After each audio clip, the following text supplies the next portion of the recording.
Assalamualaikum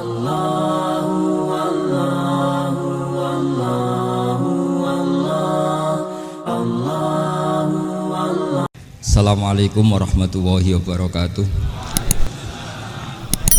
Bismillahirrahmanirrahim. Tabarakalladzi nazzalal furqana ala 'abdihi liyakuna lil 'alamina nadhira. Allahumma shalli wa sallim ala sayyidina Maulana Muhammad wa ala alihi wa sahbihi asma'in. Amma ba'du. Semua pengurus PBNU yang saya hormati, semua habaib, semua ulama yang saya hormati, wabil khusus Kiai Haji Abdul Manan, Ketua Lembaga Dakwah PBNU, yang meskipun mondoknya hanya 3 bulan ini sebetulnya problem, sehingga saya kesini ini sebetulnya tidak pernah merasa ibadah. Ini bukan dakwah, ini show dakwah. Jadi yang namanya dakwah itu ya orang-orang di kampung nggak bisa ngaji diajarin ngaji, seperti saya di Jogja, di Rembang. Kalau ini show dakwah, dan ini ada agak kesalahan karena mondoknya hanya 3 bulan. Jadi tidak bisa bedakan mana dakwah, mana show dakwah. Ini jelas show itu. Mungkin yang benar-benar dakwah yang sekarang sedang bikin masjid di pedalaman Kalimantan, pedalaman Sulawesi, atau saudara-saudara kita yang di Korea, saya kemarin di Korea, itu dakwah betul. Kalau ini agak-agak tontonan ya, tapi masih bagus lah melihat wajahnya Habib, ulama itu ibadah. Tapi begini ya, yang jelas saya berharap sekali, saya diundang sekali ini saja, jangan diulang. Karena mencintai ulama itu baik, tapi ngatur ulama itu dosa. Ini jadi ini harus dicatat. Jadi Imam Malik itu kalau diundang tuh marah, meskipun yang undang tuh seorang raja zaman itu, Harun ar-Rasyid. Beliau minta supaya Imam Malik baca Muwatta di istana untuk anak-anaknya, padahal seorang presiden mau ngajari anak-anaknya. Imam Malik marah, masyhur itu, al ilmu yu'ta la ya'ti, ilmu disowani, ora kok ilmu yang sowan. Di mana-mana timba itu ke sumur apa sumur yang ketimba? Timba ke sumur. Ini agak kecelakaan. Pakai air pam. Air pam katanya. Jadi udah banyak air. Sehingga saya, kata orang banyak itu di SK-kan PBNU, tapi itu tidak pernah saya pikir. Karena saya melakukan kebaikan itu sebelum dapat SK. Saya ngajar sebelum dapat SK, saya dakwah di mana-mana sebelum dapat apa? SK. SK saya langsung minallahi ta'ala, dari Allah Ta'ala. Jadi kalau PBNU niatnya ikrar bahwa orang yang sudah manfaat diangkat, itu saya terima. Tapi kalau merasa ngangkat saya, tak lawan di pengadilan. Karena saya sudah jadi kiai sebelum diangkat PBNU. Ya ini saksikan ya para muhibin saya. Jadi kalau SK itu ikrar, ngakui kalau Gus Bak manfaat, saya terima. Kan hanya ikrar saja, Pak. Tapi kalau merasa ngangkat dari bawah ke atas, itu tak lawan sampai apa? Pengadilan, sampai di akhirat. Tersangkanya ya yang sedang jabat sekarang. Tapi saya yakin enggak, Kiai Miftahul Ahyar itu orang alim, karena alumni Sidogiri dan menantunya Syekh Duki. Di antara gurunya itu pernah mbah mertua saya, karena istri saya orang Sidogiri. Beliau juga besanan sama keluarga Lasem, saya ini Durriyah Lasem. Pak Said Akil juga orang alim, mbah-mbahnya juga orang alim. Baru kemarin nyocokkan nasab sama saya. Buyut-buyutnya beliau itu adik buyut saya, pernah cocokkan sama saya. Gus, saya sama saya tua mana? Tua saya, buyut kamu adik buyut saya, kata saya gitu. Tapi saya tetap hormat sama beliau karena ya pernah sepuh umurnya setidaknya. Jadi saya ulang lagi, ngaji seperti ini itu sebetulnya lebih ke show, pertunjukan. Supaya pertunjukan ini tidak dosa, saya isi ngaji betulan. Tapi jangan diulang. Karena biasa ngaji rutin. Saya di Jogja tafsir Jalalain sudah juz 23. Pernah khatam hikam. Sekarang Nashihul Ibad separuh. Saya ngaji di Sidogiri Itkon, di Sarang Balaghatul Quran, di Hajen Lubul Usul, tapi sarahnya yang Thariqatul Husul, sarahnya Mbah Sahal Mahfud. Jadi baru di sini ngaji bersaing sama orang yang mondok berapa? 3 bulan. Ini masalah. Salah. Nggak boleh, mondok itu harus buat tulis zaman. Tapi ya tidak apa-apa, mungkin laduni ya. Jadi kalau mondok cepet itu kemungkinannya apa? Laduni. Begini, tapi saya tertarik apa yang dikatakan Kiai Haji Abdul Manan tadi menyangkut kalimat tauhid. Saya ngaji di mana-mana bilang, kalau ngaji itu yang tahqiq itu detail. Detail itu bahasa Arabnya tahqiq.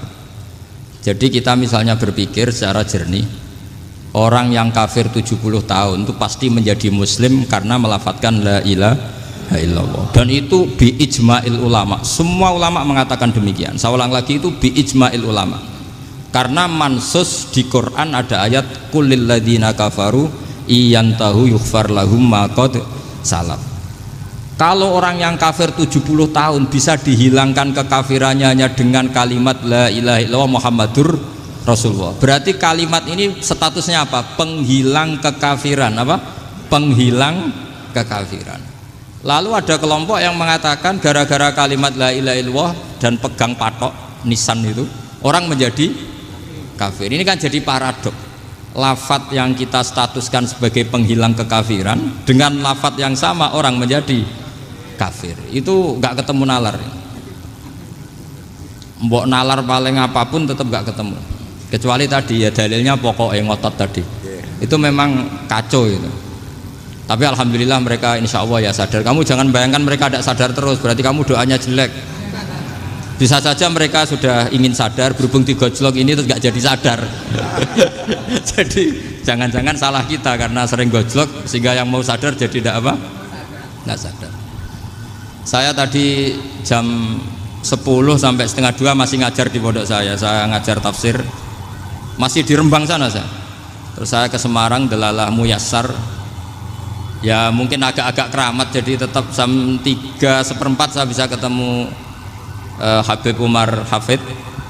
Saya beberapa menit ya diskusi tentang manhaj beliau, dan kebetulan saya sering belajar kitab beliau sama alumni-alumni Darul Mustafa. Meskipun saya tidak pernah ke sana, tapi saya tahu betul mazhab beliau karena al arwah junudun apa? Mujannada. Begini, saya sering dingetikani Mbah Mun, politik tidak jelas itu bagian dari kejelasan. Ini yang perlu dicatat. Jadi politik tidak jelas itu bagian dari apa? Kejelasan. Misalnya begini, siapa yang mengira Khalid bin Walid yang sangat musuhi Rasulullah, dia panglima orang kafir ketika ngalahkan Rasulullah di perang Uhud, akhirnya Khalid bin Walid masuk apa? Islam. Begitu juga Wahsy, qatilu ahabbin nasi ila Rasulillah, pembunuh Said Hamzah, akhirnya juga masuk Islam.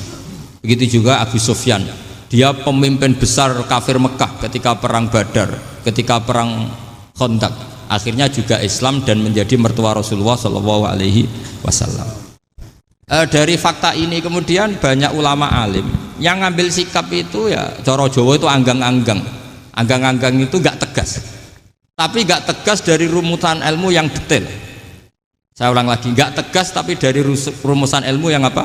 Detail. Bisa saja orang yang sekarang kafir suatu saat mukmin atau muslim. Bisa saja yang sekarang sedang fasik suatu saat soleh. Bisa saja yang mondok 3 bulan rois PBNU. Sementara yang mondok lama kadang Kiai RT. Tapi itu hanya hukum duniawi. Saya yakin yang Kiai RT ini PBNU di akhirat. Karena mondoknya lebih apa? Lama. Itu tak jamin. Saya juga berencana mimpin itu di akhirat saja, bukan di dunia. Makanya saya mohon SK itu berakhir muktamar mendatang. Karena saya sudah kiai sebelum diangkat. Makanya saya ulang-ulang, kalau pengangkatan itu niatnya ikrar, saya terima. Tapi kalau niatnya ngangkat, tak gugat di pengadilan. Ini tidak guyon, ini betulan itu. Ya, tapi ini hanya guyon saja. Nah, ini penting saya utarakan teori ngaji ya. Ini saya bacakan naskah asli Sayyid Umar Hafid supaya Anda dapat barokah beliau. Karena beliau selain alim allamah, muridnya Habib Salim, juga beliau pernah ngaji kutub Sayyid Abdul Qadir Segaf di Jeddah. Juga beliau sering istifadah di beberapa kiai. Ini saya baca teks Arabnya kemudian saya terjemah. Bagi yang tidak setuju pemaknanya bisa gugat karena saya baca Arabnya. Yang nggak setuju pemaknanya bisa gugat, tapi tak jamin kalah karena saya paham betul teksnya maknanya seperti itu. Logikanya tadi ya, ketika Rasulullah ngambil sikap tegas kepada Qatilu Hamzah yaitu Wahsy, dan ketika Rasulullah ngambil sikap tegas pada orang-orang yang mengalahkan beliau di perang Uhud, kaifa yuflihu qaumun fa'alu bi anbiya'ihim hakadha, bagaimana mereka jadi orang benar atau orang yang dapat kebahagiaan kalau mereka perlakuannya seperti Nabi seperti ini, yaitu Nabi sujja wajhuh masyhur wa kusirat ruba, ya tuh Nabi itu wajahnya terluka, gigi serinya tanggal. Orang-orang seperti ini tuh nggak akan bejo kalau orang Jawa, nggak akan falah. Tapi apa yang terjadi? Allah menurunkan ayat laisa laka minal amri syai'un aw yatuba 'alaihim aw yu'adzibahum. Muhammad itu bukan wilayah kamu ngecap orang, menstigmasi orang itu tidak wilayah kamu. Saya bisa saja mengampuni mereka atau menyiksa saya itu atau menyiksa mereka itu wilayah saya, kata Allah. Saya bisa saja mengampuni mereka atau menyiksa mereka itu wilayah saya. Sehingga akhirnya apa? Rasulullah tidak ngambil sikap yang mungkin orang lain mengatakan itu tidak tegas, tapi itu kearifan. Betul, akhirnya Wahsy malah masuk Islam. Khalid bin Walid panglimanya juga masuk Islam. Dan beberapa orang kafir juga masuk Islam, termasuk mimbenihim, ketuanya yaitu Abu Sufyan. Ini penting saya utarakan. Makanya ini saya baca pembenaran dari konstruksi pikiran tadi. Nah ini supaya khas. Ini khasnya orang mondok 10 tahun nih. Jadi ini tak baca ini. Nah, biar jelas ini nanti tagnya persis ya, tidak saya rubah. Ini di kitabnya Habib Umar Hafid, namanya itu Taujihun Nabi Limardoti Bari. Kalau diterjemah ya mengarahkan orang yang sadar. Nabi itu orang yang sadar ya, sampai ini termasuk orang yang sadar. Limardoti Robbi, menuju mendapat ridho Tuhan atau Allah Subhanahu wa Ta'ala. Saya baca tagnya ini di halaman 179. Ini tidak ada yang saya rubah, tidak saya kurangi. Bismillahirrahmanirrahim. Fala buddha an wattina qulubana ala annana khodamatu ahli hadal qaul wa yattali'u wa min qulubina annana na'taqidu imkaniyata ayyasfa'a fi ahadina yaumal qiyamati man huwal ana kafirun yuslimu faya'lu sya'nu indal haqqi fayakunu sababan li kholasika fil qiyamah yumkinu dzalik. Jadi kita para dai, para kiai itu adalah khodamatu hadal kaun. Kita ini adalah pelayan alam raya ini yang selalu berharap alam ini akan lebih baik. Orang yang sekarang sedang kafir bisa saja nanti yang nyafaati kamu di akhirat, yaitu mereka masuk Islam lalu Islamnya lebih serius, akhirnya punya hak syafaat. Sementara kamu Islam mulai kecil tapi biasa-biasa saja seperti ini, mulai dulu ngaji terus sama Ki Abdul Manan, nggak pernah yang ngisi ngaji, itu artinya nggak ada perkembangan. Makanya saya nggak ingin ngaji lagi karena saya ingin perkembangan Anda nanti tukang mengisi, bukan yang diisi. Kalau saya nanti ngaji lagi di sini, artinya Anda kalau tetap mendengarkan itu tidak ada perkembangan. Pantes saja saya mulang Gus Bahak sampean sing ngaji. Sekali-kali ada perkembangan, saya ngaji sampean yang mulang, itu bagus itu. Meskipun itu perkembangan yang menyesatkan.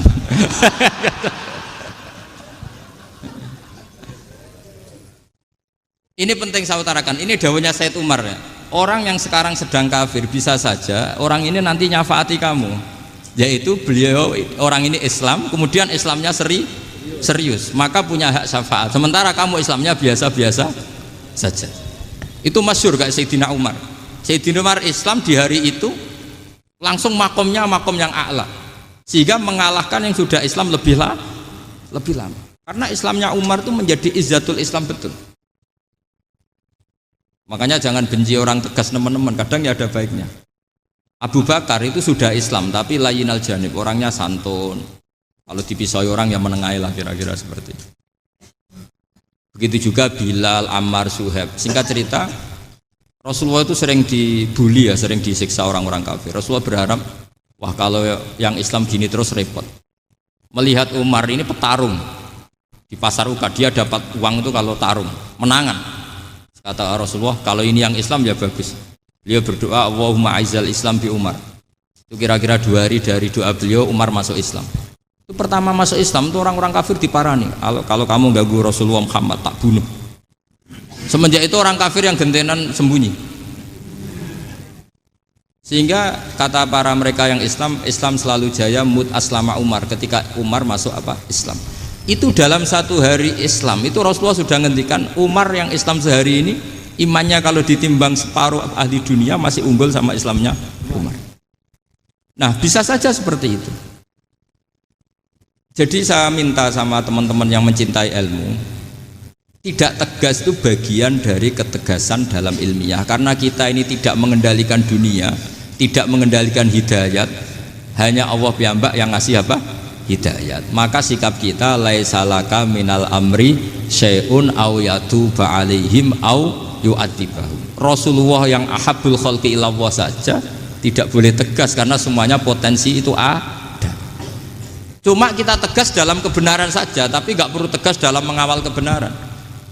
Kenapa demikian? Karena Islam ini agama yang akan dijaga Allah ila yaumil. Yang jaga Islam bukan PBNU, bukan PP Muhammadiyah, bukan kiai. Yang menjaga Islam namun Allah Subhanahu wa ta'ala. Makanya Sayyidina Umar itu kalau disuruh mikir Islam itu nggak mau betul. Masyhur itu dalam tarikh. Umar mimpin itu sukses, banyak futuhat. Singkat cerita akhirnya orang tuh kelangenan, wah kalau Umar meninggal kayak apa. Sehingga Abdullah bin Umar setiap jalan-jalan tuh dibully, kalau sekarang dibully. Ya Abdullah bin Umar, bapak kamu itu gimana? Sudah sepuh mau meninggal kok tidak suksesi. Kalau saja ada orang penggembala kemudian meninggalkan kambingnya di hutan, kamu anggap orang yang mudoyik enggak, menyia-nyiakan kambing itu enggak? Ya iya, kata Abdullah bin Umar. Apalagi amru hadil umat ini mau ditinggal gelanggang, nanti suatu saat Umar meninggal. Mbok yo suksesi supaya jelas. Logika itu diaturkan ke Umar radhiyallahu anhu, ke Sayyidina Umar. Pertama Umar agak tertarik dengan logika itu. Lama-lama beliau marah. Tidak jadi. Saya tetap tidak akan istikhlaf, tidak akan suksesi. Dan saya tidak akan mikir Islam, katanya. Islam akan diurus oleh Allah Subhanahu. Terus beliau ngendikan, Islam ini jalan ketika ditinggal Abu Bakar. Bahkan ketika ditinggal ahabbul khalqi ilallah, akramul khalqi indallah, yaitu Rasulullah Muhammad sallallahu alaihi wasallam. Coba Islam dulu dipimpin Abdul Qadir ketua wali, dipimpin Wali Songo, dipimpin orang top-top. Sekarang dipimpin mondok 3 bulan jalan. Karena Islam yang ngatur Allah Subhanahu wa ta'ala. Jadi ini penting. Loh coba ustadz tuh banyak yang nggak bisa ngaji loh. Tapi ya laku ya nggak masalah. Loh saya kemarin di Korea seminggu. Itu TKI jadi khotib, ada yang jadi mufti. Ada yang jadi suriah. Itu ada yang di sana jadi suriah, pulang ke kampung angon kambing lagi. Loh itu teman saya kenal. Iya suriah Korea tapi artinya gini, bahkan masjid semua yang di Korea itu didirikan oleh TKI dan TKW. Mereka digerakkan Allah untuk mikir agama, karena agama ini milik Allah. TKI saja mikir. Makanya ini penting, yo dakwah tapi tauhidnya sing kenceng, jangan dakwah kenceng tauhidnya kendor. Itu bahaya betul. Saya ulang lagi ya, ini dawuh Habib Umar. Jadi kata beliau, fala budda an wattina kulubana, kita harus yakin seyakin-yakinnya bahwa semua kemungkinan itu mungkin. Makanya masyhur dalam tarikh ketika kafir Quraisy mau disiksa oleh para malaikat karena mereka sering menyakiti Nabi, kata Nabi gimana? Jangan. Saya berharap kalau bapaknya tidak mukmin, suatu saat anaknya mukmin. Masyhur dalam tarikh. Musuh Nabi besar siapa? Walid bin Mughirah. Punya anak Khalid bin Walid. Abu Lahab punya anak Darrah, itu mukminah yang baik. Abu Jahal punya anak Ikrimah, itu mukmin yang baik. Di Indonesia lebih hebat lagi. Bapaknya ra iso maca Quran, anaknya hafid. Bapaknya utun ratamat SD, anaknya jadi dekan. Di Indonesia banyak orang nggak siapa-siapa, anaknya jadi presiden, anaknya jadi menteri. Artinya jangan karena bapaknya kafir kamu nganggap anak turunnya pasti selalu kafir. Teori itu sudah salah zaman Rasulullah. Yaitu Walid akhirnya punya anak Khalid, Abu Lahab punya anak Darrah. Terus siapa? Abu Jahal punya anak siapa? Ini penting saya utarakan karena dakwah kalau terlalu semangat, nanti kalau menghilangkan tauhid bahaya. Tetap innal huda. Uni Soviet kayak apa? Mengkooptasi negara-negara sekelilingnya sampai jadi zuni. Tapi apa yang terjadi? Uni Soviet yang runtuh, persemakmurannya semua rata-rata jadi negara apa? Islam, kayak Uzbek, kayak Ceknya, kayak apa-apa. Karena agama ini diurus Allah. Sehingga kalau tapi kamu ngitmai agama nggak apa-apa. Makanya istilahnya Habib Umar, khodamah itu pelayan, nggak apa-apa. Kita ngitmai agama itu nggak apa-apa. Dengan ngitmai terus mikir nggak apa-apa. Tapi jangan mikir yang merasa kalau kita mati, wah nanti agama ini kukut karena saya mati. Kamu itu siapa? Agama Islam ini tidak pernah dipasrahkan kamu. Diurus oleh Allah Subhanahu wa taala sendiri. Sehingga ketika Wali Songo meninggal, agama ini tambah kuat sampai sekarang. Kecil saya itu kalau pengajian susahnya bukan main, harus izin sana sini. Sekarang setiap pengajian polseknya datang, polresnya datang, nggak ada intel, nggak ada apa. Padahal kiai dulu sama kiai sekarang itu kira-kira alim mana? Alim kiai dulu. Mbah Hasyim Asy'ari itu ngarang kitab sampai dibaca di Yaman. Saya sering baca juga kitab beliau, Risalatu Ahli Sunnah wal Jamaah. Kiai sekarang mau terjemah aja kadang salah memahami. Tapi ya Islam tetap jalan karena Islam ini dikawal, dijaga oleh Allah Subhanahu wa taala. Maka kalau dalam cerita tarikh sirahnya Ibnu Ishaq itu, tauhid itu penting. Beliau cerita begini. Sayyid Abdullah itu namanya Abdullah bin Abdul Muthalib. Kita tahu kenangannya Rasulullah terbanyak itu bukan dengan Sayyid Abdullah tapi dengan Sayyid Abdul Muthalib, dengan mbahnya. Karena Nabi itu mulai kecil dirawat oleh siapa? Mbahnya. Yaitu yang disebut Nabi ketika 2 bulan kan abahnya sudah meninggal. Ya saya baca ya, pakai bahasa Arab biar jadi bid'ah. Nanti kalau bahasa Indonesia ada bid'ah. Tidak betul. Diba atau berjanji sebenarnya itu kitab sejarah, berhubung dibaca bahasa Arab terus kayak mantra. Terus yang belakang mau nyenggai soleh aleh, sehingga kubu sebelah bilang tuh khurafat dan bid'ah. Coba diterjemah ini, coba nanti saya baca bahasa Arab. Walamma tamma min hamli syahroni ala masyuril aqwalil marwiyatu fiya bil madinati abuhu abdullah wa kana qad istaza bi akhwalihi bani adi minat taifatin najariyah wa makatha syahron saqiman yu'anu nasukmahu wasakwa. Terus di pojok sana bilang soleh aleh, pasti kubu sebelah yang liwat, wah itu khurafat bid'ah karena dianggap mantra. Padahal artinya coba sampean baca bahasa Indonesia. Ketika hamil Rasulullah umur 2 bulan, abahnya meninggal di kota Abwa. Kota Abwa adalah kota keluarga besar ibunya Sayyid Abdullah. Kebetulan pas ke sana beliau sakit sampai 1 bulan dirawat. Bid'ahnya di mana kalau diterjemah? Wong itu kitab tarikh. Makanya saya nggak tahu yang membidah-bidahkan tiba itu karena tadi. Tapi sampean juga ikut salah karena nyenggai sholawatan tok itu. Jadi makanya saya bilang tadi kalau bahasa Arab bid'ah, kalau sudah terjemah tidak bid'ah karena kelihatan kalau itu hanya kitab tarikh. Lo coba bid'ahnya di mana? Wa ba'du fa'aqulu wa Muhammad bin Abdullah bin Abdul Muthalib bin Hasyim.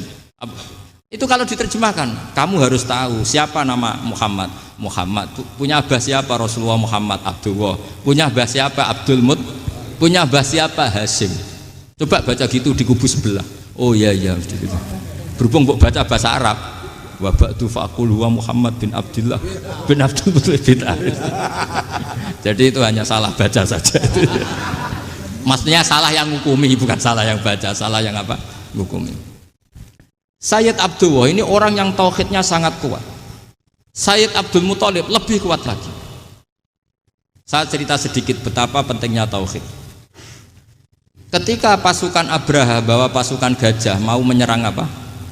Ka'bah. Itu sebelum menyerang itu semua aset-aset milik orang kafir Quraisy, milik orang Quraisy lah. Itu ditawan, diambil. Termasuk milik Sayyid Abdul Muthalib, milik Abdul Muthalib. Terus ketika mau masuk Ka'bah, mau masuk Mekah, kata Abraha, man sayyidu hadal wadi, siapa yang kamu tuakan, yang kamu pertuan di sini? Oh, Abdul Muthalib. Abdul Muthalib itu dipanggil, itu auranya luar biasa. Abraha yang di tempat perkemahannya itu harus duduk di atas karena dia raja, itu duduk di atas gak berani. Saking wibawanya Abdul Muthalib, ini mbahnya Rasulullah. Akhirnya Abraha bilang gini, saya duduk di bawah tidak mungkin karena saya raja. Kamu duduk jejer saya tidak mungkin karena nanti umat saya kecewa karena raja kok disaingin gitu. Ya sudah, sambil berdiri-diri kita ngomong. Akhirnya Sayyid Abdul Muthalib tadi diomongin gini, saya itu tidak ingin merusak orang-orang Mekah, orang-orang Quraisy. Saya hanya kecewa punya tempat ibadah dikencingi, diberakin sehingga saya mau merubuhkan Ka'bah. Tapi dengan damai, nggak ada perang. Apa jawabnya Abdul Muthalib? Lucu. Nggak apa-apa, Ka'bah kamu robohkan silakan, nggak apa-apa. Yang penting unta saya yang kamu sita kembalikan. Harta saya yang 100 unta kamu sita kamu kembalikan. Itu Abraha kagetnya bukan main. Kaget karena kamu itu pemimpin apa? Tadi saya hormat kamu karena kamu tak anggap orang hebat. Hadhil Ka'bah dinu abaika. Ini Ka'bah itu agama kamu. Pas saya hancurkan kok kamu tenang-tenang saja. Padahal pas mau saya hancurkan kamu tenang-tenang saja, malah tanya unta kamu itu gimana? Apa jawabnya Abdul Muthalib? Inna lihadal baiti rabban hamahu. Sebab Ka'bah itu ada yang punya dan pasti akan melindungi Ka'bah. Tapi kalau unta itu milik saya, ini urusan saya, ini unta. Jadi inna lihadal baiti rabban hamahu itu tidak milik saya, itu ada yang punya. Ya sudah, biar yang punya aja yang jaga, itu tidak urusan saya. Akhirnya unta dikembalikan, aman deh, untung double. Terus akhirnya dia ke Ka'bah, fa'akhudha bi halaqatil bab, karena dulu apa itu halaqatil bab, karena dulu itu yang dipakai apa itu pegangan itu bentuknya apa, bulat, makanya diistilahkan halaqah apa, bulat. Kalau sekarang halaqah ilmiah itu seminar. Halaqah itu buruhi lain lagi. Ya. Pegang terus bilang gini, kata Abdul Muthalib, ya Allah, Ka'bah ini mau dihancurkan oleh Abraha, Ka'bah ini milik kamu. Saya mau ke gunung, mau melihat apa yang kau lakukan terhadap orang yang mau merusak Ka'bah. Terus Abdul Muthalib bilang ke umatnya, wa ya qaumi, ayo kita ke gunung melihat ma fa'ala rabbuna, apa yang akan dilakukan Tuhan kita terhadap orang yang mau menghancurkan Ka'bah. Jadi santai saja, santai. Terus Abdul Muthalib naik gunung sama orang-orang Quraisy. Abraha datang mau merusak Ka'bah, terus terjadi alam taro kaifa fa'ala rabbuka bi ashabil fil. Itu melihat, dan betul Ka'bah dijaga Allah.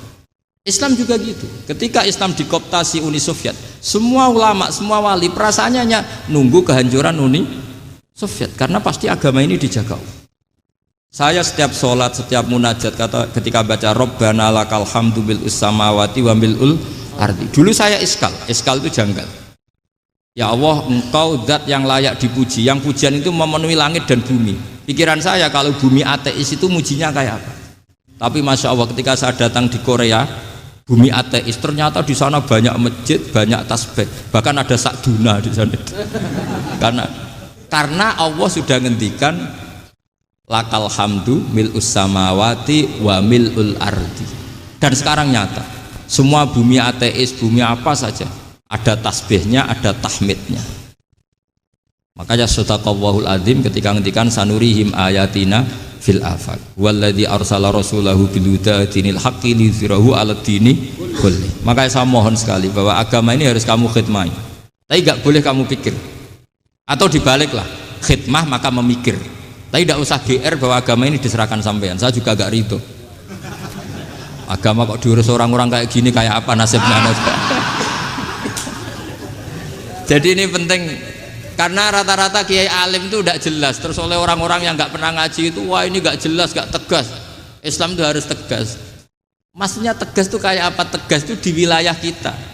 Kalau istri kamu mau diperkosa orang itu boleh tegas, itu wilayah kamu. Tapi kalau hidayat itu wilayahnya Allah Subhanahu wa Ta'ala, kita tidak pernah tahu. Bahkan yang sudah Islam saja, nyuwun sewu, itu nggak ada jaminan mati husnul khotimah. Kita tahu dalam sejarah Sa'labah itu dapat gelar hamamatul masjid, merpatinya masjid. Tapi kita tahu akhirnya Sa'labah itu apa? Su'ul khotimah. Sampai dalam Islam selalu diajarkan ya muqallibal qulub tsabbit qalbi ala din.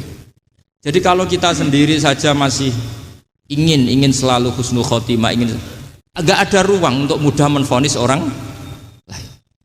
Makanya saya salut sekali ketika Habib Umar menulis kita semua ini mengkhidmati hadal kaun, dan selalu berharap bisa saja suatu saat orang yang sedang kafir bisa saja suatu saat muslim. Nah soal kalau yang sama yang harbi menyerang kita ya tarung. Kalau artinya kalau yang merangi kita ya kita wajib perang, kalau enggak ya habis kita. seperti kita lakukan ketika diserang Belanda. Tapi ketika mereka musta'man, dhimmi, mu'ahad, orang-orang kafir yang mau berdamai dengan kita, ya kita damai. Sebagaimana yang dilakukan Rasulullah SAW ketika berdamai dengan kafir Quraisy yang dipimpin Suhail bin Amr. Masyhur itu dalam tarikh. Singkat cerita kan Sayyidina Ali ini pernah konflik sama orang Khawarij. Kata Sayyidina Ali, ya sudah lah, namanya kita musuhan, kita tidak usah ketemu, pakai mediator, kata Sayyidina Ali. Kata orang Khawarij, ini apa-apaan kok butuh mediator, nggak ada Qur'annya, ada hadisnya. Kira-kira kalau Pak Sayyidina Ali orang Jawa, nggak ada apa tidak tahu. Walhasil Sayyidina Ali akhirnya baca ayat, wa in khiftum shiqaqa bainihima fab'atsu hakamam min ahli wa hakamam min ahliya. Jika suami istri tengah konflik, maka yang keluarga suami kirim mediator, yang keluarga perempuan juga kirim. Terus kata Sayyidina Ali, wa amru ummati Muhammad a'dhamu min amri rajulin wa imra'atin. Kalau suami istri saja ketika konflik butuh mediator, apalagi ini kelompok besar pasti lebih butuh mediator. Akhirnya lalu mediatornya siapa? Kata Sayyidina Ali, ya siapa saja yang penting baik. Ditunjuk seseorang, diprotes sama orang Khawarij, ini orang nggak kredibel. Oh, ini. Terus Sayyidina Ali marah-marah. Rasulullah itu pernah berdamai dengan orang, bahkan orang itu kafir, yaitu Sulhul Hudaybiyah. Nabi itu berdamai dengan orang yang bernama Suhail bin Amr, ketika itu kafir. Makanya ini menunjukkan bahwa musolahah ma'al kufar itu boleh demi kelangsungan bernegara, berbangsa. Kamu tidak usah meragukan reputasi NU. Ketika dulu kafirnya kafir harbi zaman Belanda, ya Mbah Hasim fatwa apa? Jihad. Jadi jangan kira tidak tegas, kita tegas sekali. Justru kita yang punya masa lalu tegas. Tapi kepada siapa dan dalam konteks apa? Paham ya? Terus ini penting sekali untuk dijernihkan. Ini saya baca berikutnya nanti. Tidak, supaya tahqiq saya syukur sekali, saya tadi sekaligus minta ijazah sama Habib Umar, dan memang saya ngaji ini lama sama teman-teman alumni Yaman, cuma belum pernah ketemu mu'alifnya. Tadi saya ketemu minta ijazah itu dan beliau senang sekali, bahkan sempat bikin tulisan di kitab saya ini. Sama tidak perlu baca, karena kalau bisa ya biasa, kalau tidak bisa malu ya sudah, tidak usah baca sudah. Terus ini kata beliau, ini masih saya teruskan. Nahnu min hadhil intilaqah naktasibu thabatana wa quwwata yaqinina. Wa illa fa fil ardi mu'aridun wa muntaqidun wa mukhalifun min akhyarin wa asyrarin, sholihin wa fasikin, muslimin wa kuffar. Kalau kamu punya satu metode ilmiah, metode dakwah, kamu harus siap, karena pasti ada yang menentang. Yang menentang itu ya mulai orang soleh, tidak soleh, orang macam-macam. Jadi kalau sudah punya manhaj, memang dari awal harus siap apa? Ditentang. Jadi misalnya PBNU punya kebijakan apa, ya sudah siap saja dibully. Itu pasti itu, karena nggak ada manusia semua suka, semua benci. Kata beliau, anta in kunta fi syakkin min hadzal maslak wal manhaj fattabi man syi'ta wasaha angka ghaniyah wa in kunta ala yaqinin annahu al huda wa mirasun nubuwah wa annahu haqiqatu tarjamatil ahdi ma'rab fala tata'atsar min kalami ahadin yakunu mangkana. Jadi intinya kita mengawal Islam secara rahmatanil alamin itu justru kita berharap menjadi simpatik dan menjadikan mereka menjadi Islam. Jangan ketika simpatik dianggap gak tegas. Saya masih ingat betul dawuh Mbah Mun, hak sekseni, kata beliau, saya masih ingat kalimatnya, sekseni akurat tegas itu berdasar ayat laisalaka minal amri syai'un aw yatuba alaihim aw yu'adzibahum, karena potensi sosial itu bisa rubah. Orang yang sekarang kawan kamu bisa saja suatu saat jadi musuh, yang sekarang musuh kamu bisa saja suatu saat jadi kawan. Terus kamu ngambil sikap tegas dalam sesuatu yang nggak stabil seperti ini, lalu tegas itu kan nggak pada tempatnya. Makanya yang seperti ini kata Allah pakai asa itu menawa-menawa. Asa wahu ayyaj'ala bainakum wa bainal ladzina ataitum minhum mawaddah. Bisa saja orang yang sekarang musuhan dengan kamu suatu saat dijadikan mawaddah. Kamu udah mawaddah itu saling mengasihi. Kamu udah usah tanya wallahu qadir, kata Allah, karena Allah mampu. Jadi dalam hukum-hukum sosial Allah seringnya bilang apa? Asa. Misalnya wa asa an takrahu syai'a wa huwa khairul lakum, wa asa an tuhibbu syai'a wa huwa syarrul lakum. Karena masalah sosial ini semuanya asa, yang pernah tahu siapa? Bisa saja sekarang saya Rois Suriah, nanti SK-nya nggak turun lagi, tapi saya tidak apa-apa. Bisa saja nanti santri 10 tahun dipimpin 3 bulan, nggak apa-apa. Bolak-balik nggak apa-apa, saya tidak akan kecewa. Karena masya Allahu kana wa malam yasa lam yakun. Assalamualaikum warahmatullahi wabarakatuh.